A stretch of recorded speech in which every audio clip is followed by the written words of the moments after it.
तर सैफ अली खानवरती त्याच्या राहत्या घरामध्ये चाकू हल्ला झाल्याचं कळतंय। एका अज्ञात व्यक्तीनं हा चाकू हल्ला केल्याची माहिती मिळतेय। सैफ अली खानच्या मानेला 10 सेंटीमीटरची जखम झालेली आहे। सैफचा हात आणि पाठ याच्यावरती सुद्धा मोठा वार करण्यात आलाय।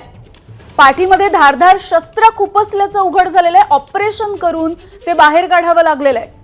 आताची ही मोठी आणि तितकीच धक्कादायक गंभीर बातमी आपण बघतोय। सैफ अली खानवरती त्याच्या राहत्या घरी हल्ला झालाय। सैफच्या हातावरती आणि पाठीवरती मोठा वार झालेला आहे। पाठीमध्ये त्याच्या धारदार शस्त्र खुपसण्यात आलंय। सैफच्या मानेला 10 सेंटीमीटरची जखम सुद्धा झाली आहे। त्यामुळे संतप्त सवालच उपस्थित होतोय की मुंबई खरंच आता सुरक्षित राहिलेली आहे का? माहिती घेऊयात गणेश ठाकूर यांच्याकडून। गणेश, खूप गंभीर दुखापत होती आणि हल्लाही खूप आपण म्हणू शकतो हा प्राणघातक होता। कारण यामध्ये ज्या शार्प ऑब्जेक्टनं सैफ अली खानवर हल्ला केला गेला त्यानं 10 सेंटीमीटरच्या डाव्या बाजूला त्यांच्या मानेच्या 10 सेंटीमीटरची एक जखम आहे आणि ती खूप डीप आहे। त्याला स्टिचेस करून त्याच्यावर उपचार केले गेले।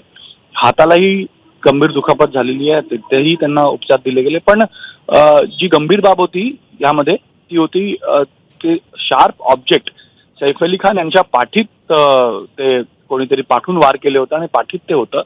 तर रात्री डॉक्टर्सच्या टीमला आणि एक्सपर्ट्सच्या टीमला बोलवून तातडीनं सर्जरी करावी लागली, कारण ते काढणं खूप गरजेचं होतं। त्यामुळे कारण त्या जखमेमुळे किंवा त्या शार्प ऑब्जेक्ट त्यांच्या पाठीत घुसलं होतं, त्यामुळं त्यांना खूप ब्लड लॉस झाला होता आणि यामुळे त्या तातडीनं काढून आणि त्याला त्या ऑब्जेक्टमुळे किंवा त्या हल्ल्यामुळं त्यांच्या व्हायटल ऑर्गन्सला कोणताही नुकसान न व्हावा ही प्राथमिकता होती। आणि यामुळे काल रात्री त्यांच्यावरती सर्जरी केली गेली आणि सर्जरी करून ते ऑब्जेक्ट काढलं गेलं। मात्र आता ते आउट ऑफ डेंजर आहेत, ते सुरक्षित आहेत, त्यांच्यावर उपचार अजूनही सुरू आहे। थोडेसे अनकॉन्शियस आहेत, एकदा शुद्धीवर आले त्याच्यानंतर पोलीस त्यांच्याकडनं स्टेटमेंट घेईल आणि घरच्यांकडूनही स्टेटमेंट घेतली जाते। कारण अनेक प्रश्न आहेत यामिनी या घटनेमध्ये, या प्रश्नांची उत्तरं पोलिसांनी आता दिली नाहीत आणि मीडिया समोर आलेली नाहीयेत, पण ते भविष्यात येतील।